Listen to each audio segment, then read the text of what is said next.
안녕하세요. 브라질의 손정수입니다. 저는 브라질에 지금 37년 살고 있습니다.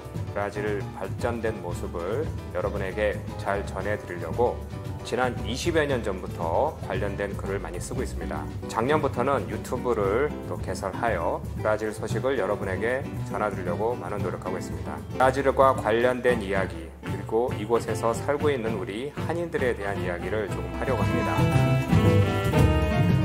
지금 현재 코로나 바이러스로 모두가 아는 것과 같이 어려운 시절을 보내고 있습니다. 지금 이런 상황에서 브라질에 대한 관심이 예년과 달리 많다고 봅니다. 평상시에도 브라질에 놀러 오고 싶으신 분, 또 브라질에 진출하고 싶으신 분이 많은데 이런 분들에게 조금이나마 실수를 줄이고 좀 도움이 되는 그런 정보를 나누고자 제가 그동안 쓴 이 모든 이야기들을 오늘 여러분에게 짧게 또 즐겁게 또 정리하여 인사 올리도록 하겠습니다. 자, 그러면 이제 먼저 이 브라질과 이 이민에 대한 이야기를 이제 시작하려고 합니다. 두 번째 이야기에서는 이제 브라질 한인 이야기를 할 테니 그때까지 좀 많이 시청해 주시기 바랍니다. 지금 현재 브라질에 대한 이미지를 먼저 꼭 설명드리고 싶습니다. 왜냐하면은 제가 20여 년 전부터 한국에서 오시는 분들과 많은 이야기를 하였고요. 그들 중에서는 브라질에 대한 관심과 더불어 많은 바른 정보를 알고 있는 분과 달리 몇 분은 정말 말도 안 되는 정보를 가져오신 분도 많습니다. 이렇게 상반된 서로의 이제 정보를 상대로 이 브라질이라는 나라를 이렇게 평가를 하려고 하니 이게 참 쉽지 않은 상황이죠. 그래서 일단 브라질이라는 것을 어떠냐 이렇게 물어보면요. 누구나 아는 것 같이 장점은 소고기가 싸고 흔한 나라, 또는 이제 자원이 넘치는 나라, 그리고 이렇게 태풍이나 폭풍, 지진 등 자연재해가 전혀 없는 좋은 환경을 가진 나라, 또는 해변이 멋지고 또 당연히 축구를 잘하는 나라, 이렇게 좋은 것을 보신 분이 많습니다. 이렇게 좋은 것을 보신 분들은 긍정적으로 표현하면서 이곳에 대한 이런 무한한 신뢰와 이 성장 가능성을 보시는 반면, 요즘 이렇게 뉴스에서 많이 다루고 있는 브라질의 이렇게 고질적인 인프라 시설이 좀 모자르다, 또 그로 인하여 빈부격차가 많이 생기고요. 또한 범죄가 너무 심하여 쉽게 갈 수 없는 나라다라고 이렇게 말씀하신 분도 있습니다. 글과 유튜브로 알려드리는 것은 때로는 굉장히 비판적이지만 실제로 있는 상황을 있는 그대로 필터 없이 전해드리려고 많이 노력하고 있습니다. 어쨌든 지금 현재 이런 상황에서 브라질이 좋고 나쁘고 대한민국이 더 좋고 나쁘고 이렇게 평가를 할 수 있는 것은 아니고, 중요한 것은 지금 대한민국은 국민소득이 3만 불에 달하고 우리 여기 브라질은 이제 10,000불이 채 안 되고 있습니다. 그러니까 이런 거로 봤을 때 3만 불 소득에 얻는 그런 나라에서 10,000불을 얻는 브라질을 보면은 굉장히 못 사는 나라라고 이렇게 쉽게 판단할 수가 있습니다. 그러면은 요즘에는 진짜 한국에서 브라질로 이민 오신 분은 없지만, 그럼 예전에 오신 분들은 어떻게 오셨을까요? 당연히 브라질이 더 성장 가능성이 있고 잘 사는 나라에서 오셨던 것입니다. 그렇기 때문에 이것을 이해하기 위해서는 약간 역사를 좀 뒤로 돌아가서 브라질 이야기와 이민에 대한 이야기를 이어가도록 하겠습니다. 엄마 찾아 산말리라는 그런 동화책과 또 이런 애니메이션이 있습니다. 이것을 보면 이탈리아에서 아르헨티나로 일하러 간 엄마를 찾아 그 긴 여정을 다니는 그런 이야기인데요. 이탈리아는 그것도 잘 사는 곳에서 왜 아르헨티나로 갔느냐 이렇게 의아하게 생각할 수 있는데, 사실 예전에는 이렇게 아르헨티나가 신혼국으로 선진국으로 많이 알려졌던 그런 또 가능성 있는 나라라고 알려졌고요. 그와 같이 이 남미에서는 브라질이 이 아르헨티나와 같이 이제 신혼국가로 이제 돈도 많이 벌고 이제 성장하는 그런 나라로 알려져 있기도 했습니다. 사실 이제 먼저 이민에 대해서 이야기를 조금 이어가면요. 브라질은 처음 발견했을 때부터 포르투갈 사람들이 들어오면서 이민으로 시작한 것이죠. 그러다가 이제 본격적으로 이제 1808년에 나폴레옹이 이제 스페인을 침공하고 또 그 여파로 포르투갈로 이제 침공하자 포르투갈 국왕이 이제 브라질로 이제 수도를 이제 옮기게 됩니다. 그때 당시에 많은 사람들이 들어왔고요. 또한 이왕이면 같은 백인들을 받아들이자라고 해서 이제 스위스 사람 등 많은 사람들이 이제 들어오기도 하였습니다. 1808년부터 1850년도까지는, 그러니까 1850년에 이제 노예 거래가 금지될 때까지는 많은 사람들이 대부분 이렇게 노동자들을 이제 받아들이는데 백인 계층을 많이 받아들였고요. 이때 당시에 이탈리아 또 독일 사람들이 많이 들어와 이 브라질 남부 지역에 많이 자리 잡기도 하였습니다. 또한 1888년도에 노예 해방이 일어나자 일손이 부족하여 전 세계에서 많은 사람을 받아들였고요. 그 중에 하나가 일본, 우크라이나, 또 당연히 우리 한국 사람들 많이 오게 되었던 것이죠. 이렇게 이어오는 와중에 이제 1980년도에는 이제 브라질은 이제 극심한 이제 경제 위기도 닥치기 시작하였고요. 또한 여러 가지 정치적인 상황으로 인하여 오히려 그때부터는 이제 외국으로 나가는 그런 상황이, 그러니까 역이민 상황이 이제 일어나게 된 것입니다. 이민이란 정의는 쉽게 내릴 수가 없지만 비극이라고 봅니다. 그러니까 이민을 떠났다가 마음에 안 들면 돌아가든가 아니면은 언제든지 돌아갈 수 있다라고 생각할 수 있지만 그게 그렇게 쉽게 될 수 있는 상황은 아닙니다. 요즘엔 코로나 바이러스로 인하여 이동도 제한적이고 또 이제 비용도 많이 비쌉니다. 그렇지만 활발하게 아무리 빨리 다닌다고 하여도 이 상파울루에서 우리 대한민국까지 가려면은 최소한의 30시간을 가야 됩니다. 그러니까 그만큼 이 거리도 멀고 또 시간도 많이 걸리고 또 비용도 많이 들기 때문에 이게 힘든데 예전에는 더욱더 꿈을 꿀 수 없는 상황이었죠. 제가 기억나는 거는 80년대만 해도 브라질도 일반적인 전화가 많이 없었습니다. 굉장히 비쌌고 이 통화료도 되게 비쌌기 때문에 한번 이렇게 추석이나 설 같은 날에 동네 전화가 있는 사람이면 그 집에 모여서 돈을 얼마씩 내고 한국과 전화하면서 울기만 하던 그런 시절도 있었습니다. 그만큼 서로 그립고 이렇게 고통스럽지만 쉽게 떠날 수 없는 그런 상황이고요. 또 하나는 아무리 내가 그 지역에서 오래 산다고 하여도 그 지역 사람들과 똑같은 피부에 똑같은 문화를 가지고 있지 않으면은 그곳에 이제 뿌리를 내리기 쉽지가 않습니다. 그러니까 착각하는 게 그 나라에서 30년, 40년 살았으니 그 나라 사람이 되지 않았느냐 생각하지만 그곳에 있는 현지인들은 그렇게 쉽게 받아들이지 않는다는 것이죠. 더군다나 지금 브라질 같은 경우에는 이 아시아인이 총 1.1% 정도밖에 안 된다고 합니다.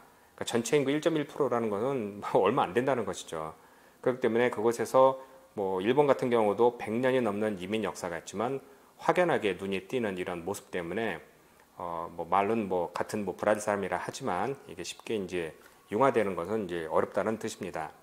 또한 이렇게 시간이 지나다 보면서 저도 그렇고 제 후손 같은 사람도 시간이 지나면 글쎄 나는 한국인인가 브라질 사람인가 이거 자칫 혼동할 수가 있고 또 이게 뿌리를 내리고 간다고 하더라도 아니야 나는 한국 사람이 아니고 브라질 사람이야 라고 이제 포기하고 그쪽 지역에 융화를 되지만 오히려 그쪽 이 현지 사이에서는 야 그게 무슨 말이냐 너는 한국인인데 브라질 사람이 아닌 것 같은데 라는 식으로 해서 서로 이제 상처만 이제 남는 그런 경우도 많다는 것입니다.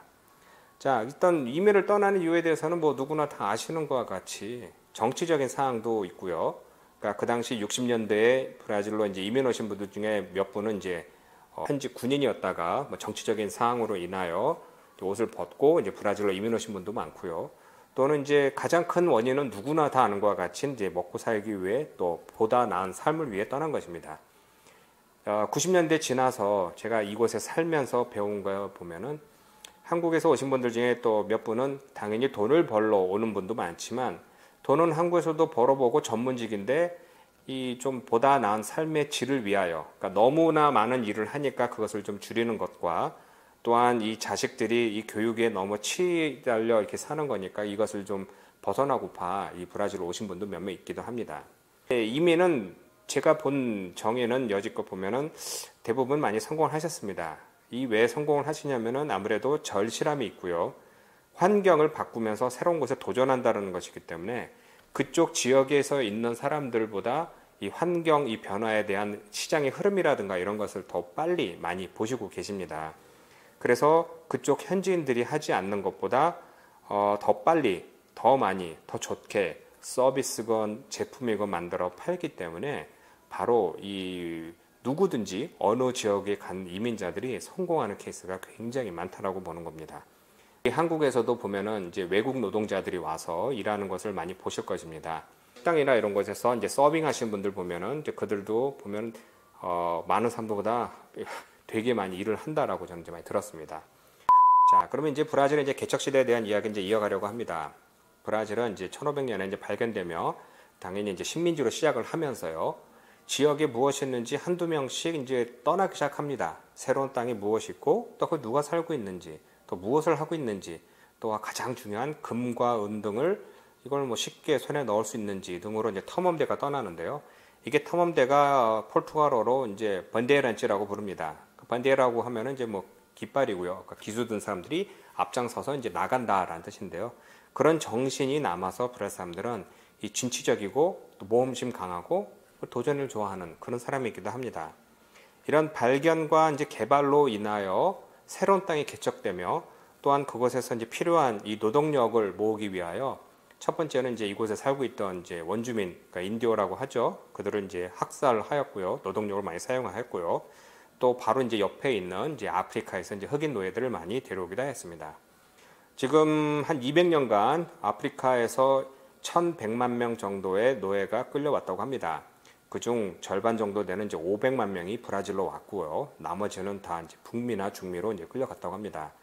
브라질이 이 많은 노예를 받아들인 첫 번째 이유는 대륙간 가장 가깝기 때문에 이 대서양만 횡단하면 바로 브라질로 오기 때문에 많이 왔다고 합니다.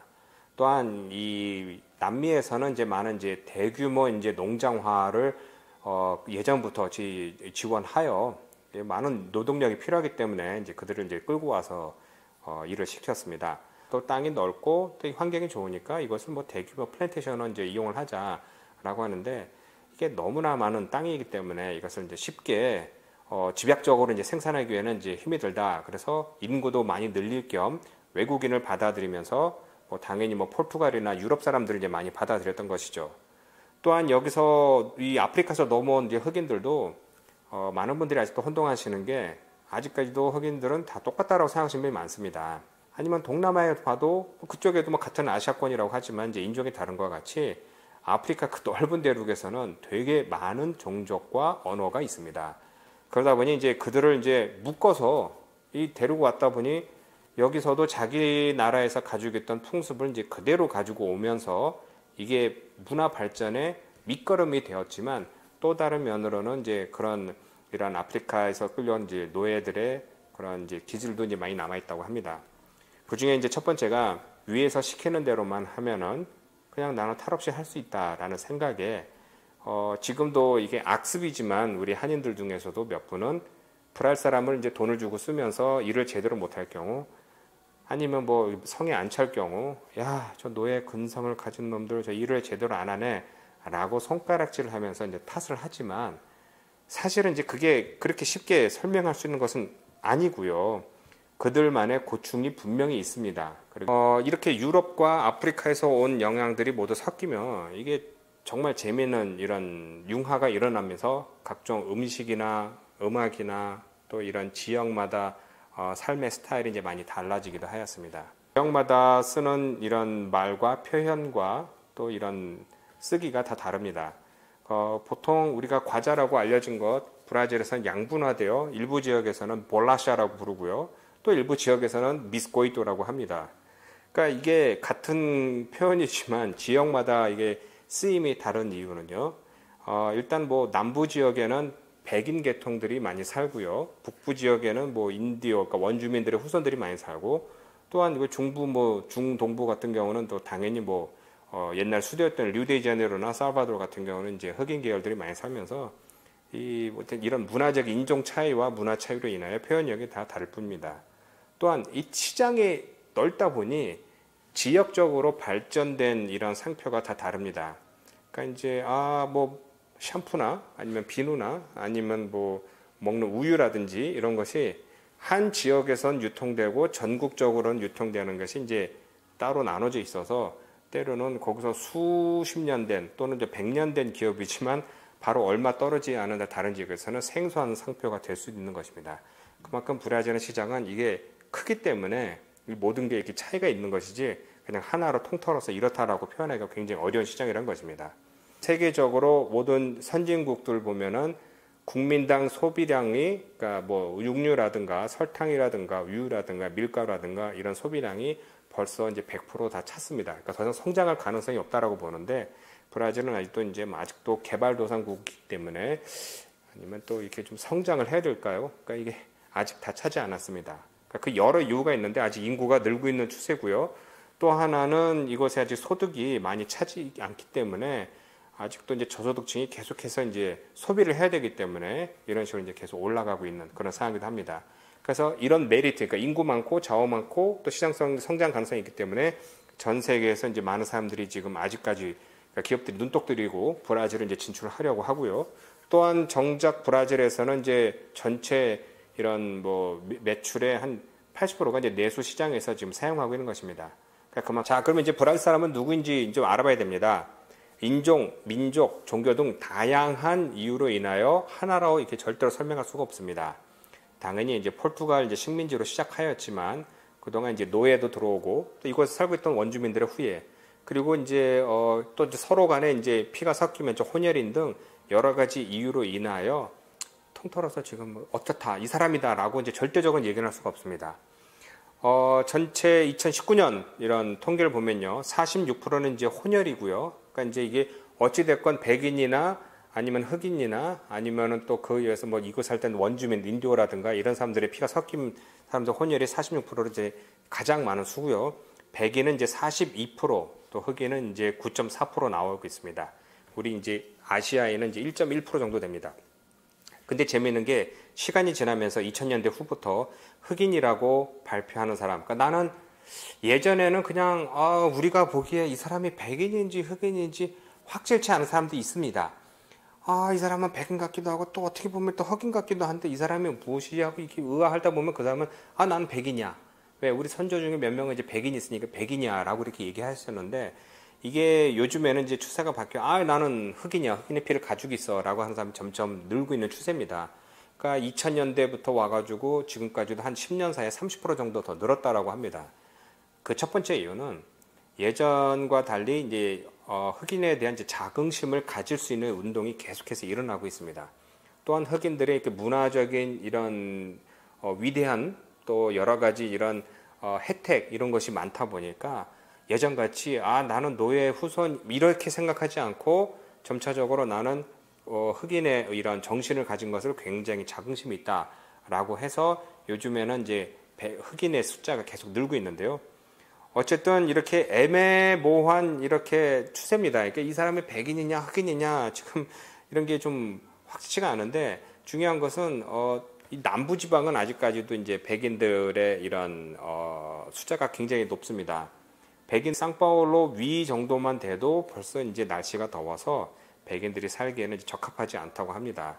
그러다 보니 그들은 이제 좀 선선한 지역, 그러니까 한국으로 치면 이제 올라가서 춥다고 하지만 여기서는 상파울로 밑으로 내려갈수록 이제 선선한 날씨이기 때문에 그들이 저 밑에 이제 히오그란데수, 산타카타리나 또 이제 파라나라는 이제 또 상파울로까지 이쪽 지역에서 이제 많이 살기 때문에 그쪽 지역만 이제 확실하게 이제 백인들이 더 많이 사는 것으로 나타나고 있습니다. 또한 종교적인 이야기는요, 2010년도 통계를 보면은 64%는 카톨릭, 또 22%는 개신교라고 얘기를 합니다. 이것만 봤을 때 절대 다수가 기독교라는 것을 우리가 알 수 있습니다.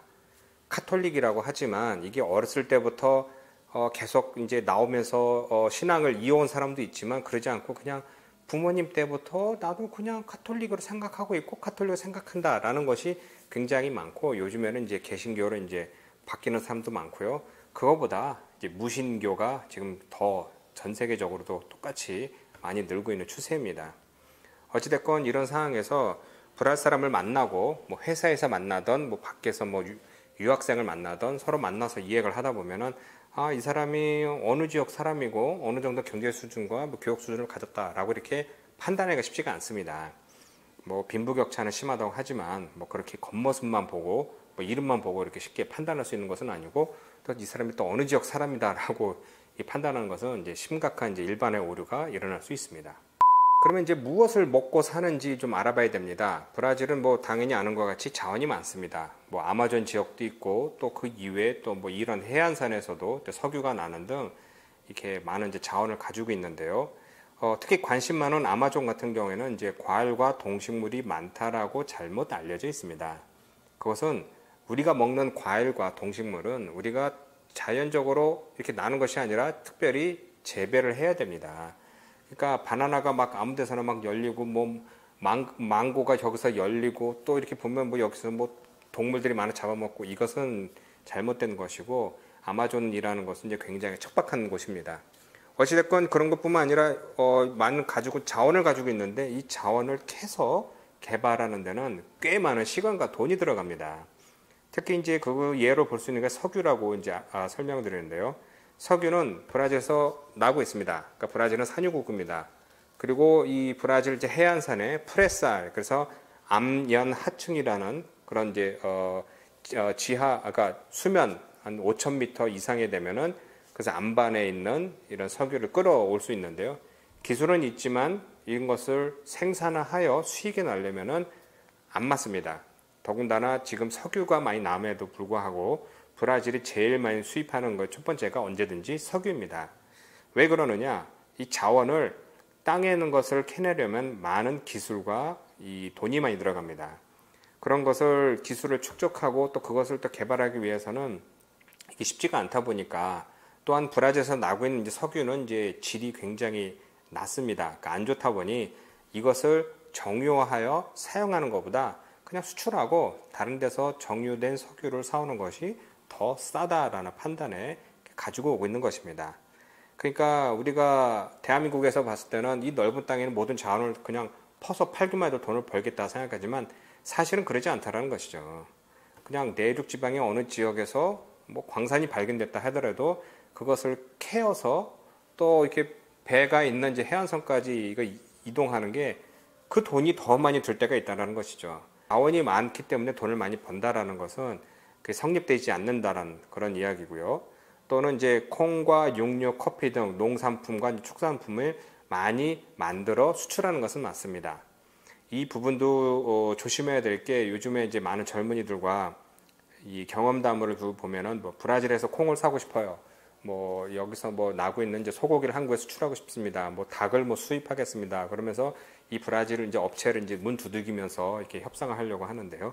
조심해야 될 게 이런 거의 대부분은 이제 그렇게 이게 일반인들이 접근하시는 것이 아니라 국가 대 협약에 의하여 이게 상품이 거래되고 있는 겁니다. 그러니까 이제 아직도 얼마 전만 해도 몇 분이 1년에 150 컨테이너 정도 되는 닭발이 필요하니 좀 알아봐 주세요 하는 것은 그런 것은 절대로 성립되지 않는 것이니 조심하시기 바랍니다. 또 하나는 이곳에는 이제 한국과 같은 식의 대기업이 많이 없습니다. 우리 한국에 뭐 삼성, 현대, 뭐 LG 이런 것과 같이 우리 자국민이 운영하는 이제 대기업, 그러니까 뭐든지 할 수 있는 이런 기업들은 거의 없고요. 대부분은 이제 외국계 기업들이 와서 이곳에서 사업을 하며 수익을 남기고 있습니다. 그 중에서 이제 우리 한국의 이제 삼성과 뭐 현대, LG 이런 것도 지금 이곳에 공장을 지어서 이게 영업을 하며 사업을 하고 있는데 이곳에서 있는 사람들의 뭐 중간 관리자들이나 이런 사람들은 뭐 알죠. 이것은 이 회사는 뭐 미국계 회사다, 영국계 회사다, 뭐 이렇게 알고 있지만 대부분의 소비자들은 그런 것은 신경 별로 안 쓰고 어차피 브라질에서 만들어서 생산해서 팔리고 있으면은 우리나라 기업 아니냐, 뭐 이렇게 생각하는 경향이 굉장히 많습니다. 그러니까 이런 식으로 이제 인식이 우리 대한민국과 확연하게 다르다는 것을 볼 수 있습니다. 또한 이제 중요한 이제 국민소득이 나옵니다. 2010년 이제 자료를 기준으로 보면요. 지금 현재 전체 평균적인 소득 전 국민을 보면요. 70%가 최저임금 반개에서 3개까지 받는다고 나와 있습니다. 그러면 현재 최저임금이 얼마냐?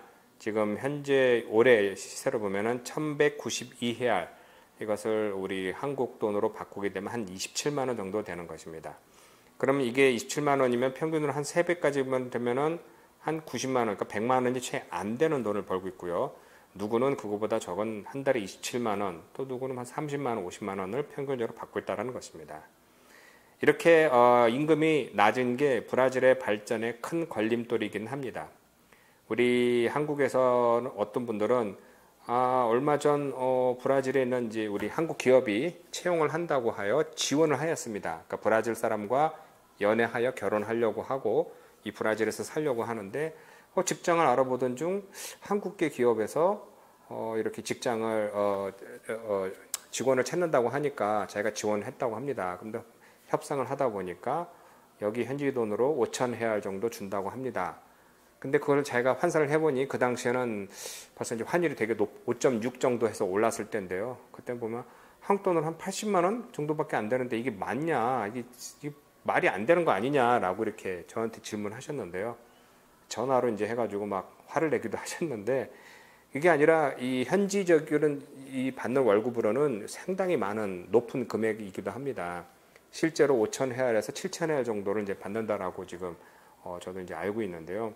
이렇게 한국에 있는 분한테는 브라질 월급 임금이 되게 싸다라고 느껴지지만 이곳에 살고 있는 사람한테는 이 환율 차로 인하여 생기는 이런 갭은 이게 이해가 안 가는 것이죠. 그러니까 이렇게 소득이 낮기 때문에 브라질 사람들의 소비성도 굉장히 낮은 것입니다.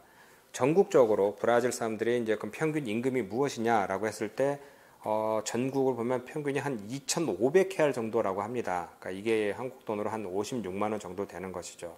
제가 알기로 한국은 지금 300만 원 정도가 평균 월급이라고 제가 들었는데요. 어찌됐건 한 달에 56만 원 이것도 꽤 많은 돈입니다. 브라질 사람한테는. 어떤 사람은 최저임금을 받는 사람이 아까 말씀드린 것 같이 한 전체 노동자의 한 50% 정도는 최저임금을 기준으로 받는다고 합니다. 그러면은 이런 돈을 버는 사람들이 한 달 생활비가 어느 정도 될까요? 제가 얼마 전에 동영상을 만들면서 조사를 하였지만요. 이래쿵 저래쿵 우리가 살만한 최저의 생활, 그러니까 아파트 수준이라든가 교육 수준이라든가 보험이라든가 인터넷이라든가 이런 것을 다 합치게 되면 한 달에 보통 2,000불에서 3,000불 정도를 써야 됩니다. 3,000불이라고 해봐야 한국에서 이제 300만 원 조금 넘는 돈이죠. 그렇지만 이렇게 월급이 50만 원, 60만 원 정도 해가지고는 이만한 돈을 쓸 수가 없는 것입니다. 이것은 당연히 한 사람의 월급이고 두 사람이 또 세 사람이 일한다면 돈을 더 벌 수 있는 것이고 또 중간 관리자금 되면은 당연히 월급이 더 높다라는 것이죠. 그렇지만 전체적인 평균을 냈을 때 이렇게 한 달에 56만 원 정도 되는 돈으로 소비를 한다는 것은 이 국가적으로 이제 굉장히 문제가 있는 것이고요. 이 소비를 촉진하기 위하여 매년 최저임금을 올린다라고 하지만 이게 쉽게 오를 수가 있는 것은 아닙니다. 최저임금을 오르게 되면 전반적으로 모든 기업들의 월급도 오르게 되고 그렇게 되면 다시 우리의 고질적인 브라질의 초인플레 시대에 그런 악몽이 있기 때문에 웬만해서는 올릴 수가 없다라는 것이죠. 그래서 지금 현재 2021년 현재 지금 전국적으로 절대 빈곤은 이제 하루에 1불 이상을 벌지 못하는 사람을 이제 평균 이제 절대 빈곤자라고 하는데요. 그게 한 6천만 명 정도 된다고 합니다. 이렇게 소득이 낮다 보니 물가는 비싸지고 소득은 점점 낮아지는 그런 현상이 일어나고 있습니다. 그러니까 브라질에서는 그냥 월급은 오르지 않는데 지금 전 세계적인 상황으로 인하여 물가는 더 오르고 있는 게 환율적인 문제도 있습니다. 그러니까 재작년만 해도 뭐 4.2, 3.8, 4.2 이렇게 되던 환율이 지금 5.6까지 올랐다가 지금 이제 5.23으로 지금 내려섰는데요. 그러니까 이렇게 환율이 자꾸 오르니까 당연히 물가는 비쌀 수밖에 없는 게 외국에서 가지고 오는 뭐 수입품과 또 뭐 여러 가지 이런 재료들이 이제 오르기 때문에 엄청 비싸게 지금 가격이 오르고 있고요. 10년 사이 이제 환율은 한 300% 올랐습니다. 그럼 300% 올랐다는 것은 당연히 그 제품도 300% 올랐다라는 얘기입니다. 그렇지만 물가는 오르지만은 뭐 당연히 뭐 이런 식으로 이렇게 월급은 오르지 않는다는 것이죠. 그래서 젊은이들은 이제 브라질은 믿음 없다. 이 나라는 이제 미래가 없는 것 같다라고 해서 오히려 브라질 젊은이들이 외국으로 나가려고 하는 이제 경향이 이제 많기도 합니다. 2020년 18살에서 24살까지 살 젊은이 35.9%는 지금 현재 일도 안 하고요. 또한 공부도 안 하고 있다고 합니다. 그러니까 24살까지는 아직까지도 공부할 나이인데요. 그러니까 이것도 안 하고 저것도 안 한다라고 해서 냉이라고 합니다. 35.9%는 한 세대를 다 뜻하는 것입니다. 그러니까 더 이상 이들은 왜 공부를 안 하느냐? 공부를 할 여력이 없다라든가, 뭐 돈이 없다라든가, 아니면 뭐 다른 뭐 직업을 뭐 같이 했으면 그 일을 해야 되는데 그것도 안 되고, 그러니까 이것저것 안 되고 있었는데 이만한 사람들이 지금 계속 이어간다면은 사회적으로 이제 큰 문제가 일어날 수 있다는 것이죠. 그리고 지금 현재 일자리도 없고 교육 수준도 낮아 또 일자리가 계속 이어지지 않는 그런 악순환이 벌어지고 있습니다. 그러니까 작년이 아니죠. 2019년도만 해도 몇 개의 기업들이 몇만 명의 노동자를 고용하려고 하는 이제 채용 박람회를 열었습니다. 그들은 그냥 각종 뭐 그냥 마트에서 뭐 캐셔 그냥 돈만 받는 수고문 이런 역할만 하는 사람만 해도 몇천 명, 또 아니면 창고에서 뭐 분류하는 사람은 몇천 명 이런 식으로 공동으로 이제 채용하자고 했는데 결과적으로는 거기서 몇천 명의 몇만 명의 그 채용 이런 숫자 중 몇천 자리만 고용이 됐고요. 그것도 한 1년 있다 보니 그것도 몇백 명만 남고 다 퇴사했다고 합니다. 그 이유는 첫 번째 가장 기본적인 교육 수준이 너무 낮아서 채용할 수가 없었고요. 또 하나는 교육 수준이 된다고 또 쉽게 해서 중학교만 나와도 채용하겠다라고 했지만 그걸 데리고 온 사람들 보니까 이 이해력이 떨어지고 작문 실력도 떨어져서 매뉴얼을 읽을 수도 없고 매뉴얼을 읽더라도 이해를 못하고 이 컴퓨터 조작도 못하기 때문에 쓸 수가 없다라고 합니다. 그러니까 안타까운 현실이죠. 그래서 어쩔 수 없이 일자리는 모자란다고 하지만 기업들에서는 쓸 노동력이 없다라는 게 지금 이렇게 모순위로 계속 지금 이어져 있는 상태입니다. 또한 심각한 사항은 2020년 15세에서 29세 사이의 이제 젊은이들이 28%는 그날 무엇을 먹어야 되는지 걱정을 했다고 합니다. 그러니까 어떻게 무엇을 먹어야 되는지조차 걱정될 정도로 지금 경제적인 위기가 있다고 하는데 2014년도에는 16%, 2018년도에는 25%, 그리고 2020년 28% 등 매년 끼니를 걱정해야 될 젊은이의 숫자가 계속 는다라는 것이죠.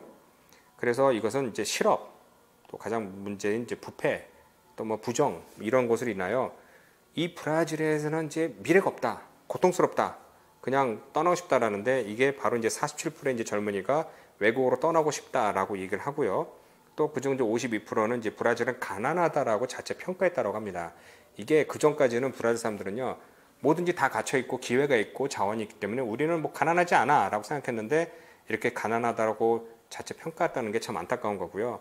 이런 것은 이제 브라질은 이제 FGV라든가 오스비 같은 이제 대학교에서 이제 자체적으로 이제 공부한 것을 이제 계속해서 내놓고 있는 상황입니다. 이제 브라질은 다 있는데 무엇이 문제인가 이거에 대해서 이제 정리를 해보면요, 자원은 있지만 투자가 오랫동안 없었습니다. 그러니까 무엇인가 자원을 캐려고 하면은 지속적으로 계속해서 투자를 해야 되고요. 쉽게 해서 만약에 땅을 퍼는 삽이 있다고 하면요, 삽도 얼마 쓰다 보면 삽도 부러지게 되는 것이죠. 그럼 계속해서 그 삽을 계속 만들어야 되고, 또 시간 지나다 보면 삽보다는 포크레인이 더 좋으니까 포크레인 투자하는 등 계속해서 가야 되는데 그런 것이 많이 모자랐던 것이고요. 또 몇 명이 가지고 있는 이 수명이 내가 쥐고 있으니 이걸 다른 사람들과 나누게 되면은 당연히 밥그릇을 이제 나눠줘야 된다라고 해서 될 수 있으면 꽉 쥐고 있으려는 이제 현상이 이제 이어지고 있고요. 또 정치계는 이 정당이 너무 많다 보니 한 30여 개가 되는데요. 서로 얽히고 설키고 하면서 이해관계에 의해서 무엇인가 이게 해결되지 않는 그런 문제가 있기도 합니다. 정부 예산 중 또 이렇게 보면은 전체 예산의 25% 정도는 이제 예금으로 연금으로 나가고요. 뭐 당연히 이건 뭐 비생산적인 것이죠. 또 한 30% 정도는 뭐 국가 이제 채무 이제 이자로 이제 뭐 나가게 되는데, 어쨌건 이걸 합치게 되면 한 50% 정도 이상 되는 것은 비생산적으로 나가기 때문에 나머지 교육이나 국방이나 뭐 인프라 등 이런 투자 금액이 거의 없습니다. 그래서 한국과 비교해서 굉장히 현저히 낮기 때문에 이게 무엇인가 지금 빨리 무엇인가 개혁을 한다라는 게 쉽지가 안 된다라는 것이죠. 또한 뭐 당연히 뭐 문제되고 이제 노동력 이제 상실의 가장 큰 원인인 이 교육 수준이 낮고요. 또 이제 임금은 반대로 교육을 좀 받았다라든가 중간 관리자 이상은 이제 임금이 높습니다. 그러니까 이게 역사적인 게, 우리가 생각하는 만약에 1,000불이라는 임금을 노동자에게 주게 되면 또 다른 이제 1,000불 정도 되는 금액을 각종 뭐 이거 세금과 또 뭐 여러 가지 이유로 인하여 기업이 부담해야 됩니다. 그러니까 기업에서는 결국은 2,000불이라는 부담을 짓게 되는데, 또한 이제 세금이 종류가 많고 굉장히 복잡합니다. 그리고 가장 또 안타까운 것 중 하나가 인프라 시설이 모자라서, 뭐 한국 같은 경우 상하수도 시설이 전국에 100% 차였다면 브라질은 아직까지 대도시 위주로만 되어 있기 때문에 전국의 한 80%가 80% 정도만 이제 인프라 시설이 되어 있고, 나머지는 그냥 하천이나 강에 이제 뭐 오물을 이제 흘려보내는 등 아직까지 물이 안 나오고 하는 곳도 많습니다. 어쨌든 이런 식으로 이런 악순환이 계속 모든 것을 합치다 보니 이곳에서 생산하여 수출하면 전 세계 어느 나라 업체 등 이런 서비스와 제품보다 굉장히 비싸지게 되는 것입니다. 그래서 브라질 업체들은 자꾸 수출보다는 내수에서 지금 많이 사용하려고 하는 것이죠. 정부와 이런 문제를 알고 있는 사람들은 이것을 어떻게 개혁하기 위해서 바꿔보자라고 하는데, 이런 개혁이라는 것은 누구든지 아는 것 같이 그냥 쉽게 그냥 하루아침에 뿅 하고 시작되는 건 아닙니다. 이게 수년간 이 연속성이 있어야 되고, 또 그 강력한 이런 개혁 의지가 있어야 되는데, 그런 것이 이제 계속해서 이어지진 않았습니다. 잘 모르시는 분들은 브라질 사람들은 안 돼, 실력 없고 능력 없고 저 사람들은 개혁을 절대로 할 수 없다라고 비하하시는 분도 있습니다. 아닙니다. 브라질도 필요한 법과 제도를 만들고 그것을 이행하기도 합니다. 또한 몇 차례에 걸쳐서 군사 정권도 물리쳤고요. 91년도에 그 악명 높았던 꼴로 대통령을 탄핵시켰고요. 하여튼 이렇게 정치적으로나 경제적으로나 무엇인가 할 수 있는데 그것을 하기 위해서 이렇게 이어가는 게 뭐든지 이렇게 시동이 걸릴 때는 좀 많은 이제 시간이 많이 걸린다는 것이죠. 그래서 90년 이제 꼴로로 대통령, 뭐 2002년에 뭐 룰라 대통령, 또 2018년에 볼소나로 대통령을 이렇게 대변되는 큰 인물들이 나타나서 무엇인가 바꿔보려고 했는데요. 무엇든지 이제 바꾼데 이제 시간이 조금 오래 걸린다는 것이지만 끊임없이 바뀌기 위하여 노력하고 있다는 것은 확실한 모습입니다. 자원이 많이 깔고 있어 언제든지 성능 가능성은 있지만 그게 80년대만 해도 2020년 되면 브라질이 세계 뭐 대국 중에 하나가 될 것이다라고 했지만 2022년을 이제 바라보는 시점에서 언제 갈릴지는 아직 모르겠습니다. 어찌됐건 미래가 있는 그런 브라질에 대한 이야기 오늘 지금 첫 번째 시간에 여러분에게 간단히 설명했습니다. 잠시 후 또 이어서 우리 한인들의 이민 역사와 또 우리 한인 이민들의 이런 고충 또 현실점 어떤지 제가 여러분에게 설명하겠습니다.